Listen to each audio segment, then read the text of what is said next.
রাতে মায়ের হাতে রান্না করা খাবার খুব মজা করে খেয়ে রাত 10টা বাজে ঘুমিয়ে পড়লাম। সকাল হয়ে গেল, ঘুম থেকে উঠলাম না। আরামে ঘুমাবো বলে মাও ডাকলো না। দুপুর হয়ে গেল, ঘুম থেকে উঠলাম না। এবার মা অনেক ডাকলো, উঠলাম না। মা চলে গেল, একটু পর আবার আসলো। এবার অনেক ডাকাডাকির পর আমি উঠলাম না।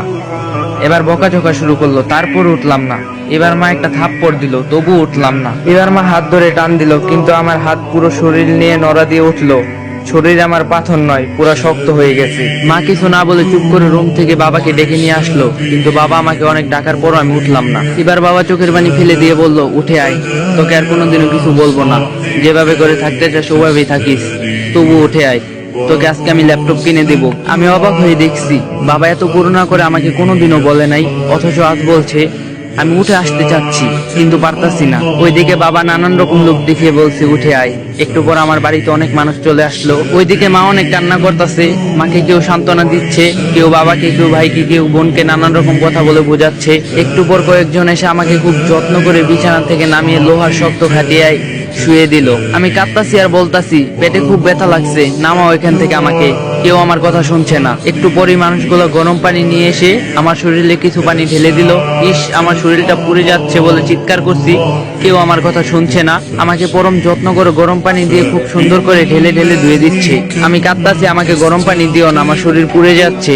ডলা দিও না, আমার খুব ব্যথা লাগছে। কেউ শুনলো না আমার কথা। অনেক সময় নিয়ে গোসল করে আমার শরীর ভালো করে মুছে নিয়ে আমারে নিয়ে আসলো আমার বাসার জায়গাতে। আমি খুব খুশি হলাম, ভাবলাম আমাকে এখানে বসাবে, কিন্তু ওরা আমাকে না বসিয়ে কাঠের শক্ত খাটিয়ে শুয়ে দিল। একটা চাদরও নিচে দিল না। একটু পর মা, বোন আরো কয়েকজন মিলে একটা সাদা কাপড়ের কাপড় পরিয়ে দিল। মা অনেক আদর করে আমার মুখে হাত বুলিয়ে দিচ্ছে আর কাঁদতাছে। এত আদর আমাকে কোনোদিনও মা করেনি। আমি মাকে অনেক করে বললাম কান্না থামাতে, কিন্তু মা কান্না থামাচ্ছে না। আমি এত করে বলছি, মা কেঁদো না, মা কিছুতে আমার কথা শুনছে না। একটু পর কয়েকজন এসে আমার পা মাথাটা বেঁধে দিল। আমি এত করে বললাম আমার বাঁধনটা খুলে দাও, কেউ আমার কথা শুনলো না। মাকে সরিয়ে দিয়ে আমাকে নিয়ে যেতে লাগলো। মা কিছুতে আমাকে নিয়ে যেতে দিচ্ছে না। আমার ভাই বোন সব চুপ করে দাঁড়িয়ে কাঁদছে, আর কিছু বলছে না। কত করে বলছি ডিস্টার্ব করিস না, আমাকে একজনও শুনলো না। কেঁদে চলছে। একটু বেশি ঘুমালে বাবা বকা দিত, কিন্তু এখন চুপ করে দাঁড়িয়ে চোখের পানি মুছতাছে। আর একটা বকাও দিল না আমাকে। মাকে জোর করে সরিয়ে দিল কয়েকজন, আমাকে নিয়ে অনেক মানুষের সামনে শুয়ে দিল একটা ছায়া। তারপর জানাজা পড়ালো। আমার জানাজা শেষ নিয়ে গেল। আমাকে একটু দূরে একটা মাটির গর্তে রেখে আসলো। বাবার ভাই দুজনে মিলে মাটির গর্তে নেমে আমাকে কোলে করে তুলে নিয়ে মাটির গর্তে শুয়ে দিল। একটা বালিশ চাদর কিছুই দিল না, একটা লাইটও দিল না। আমার পা আর মাথার কাছের বাঁধনগুলো খুলে দিল। আমার উপর খুব তাড়াহুড়ো করে কিছু কাঁচা বাঁশ দিয়ে ঢেকে দিল।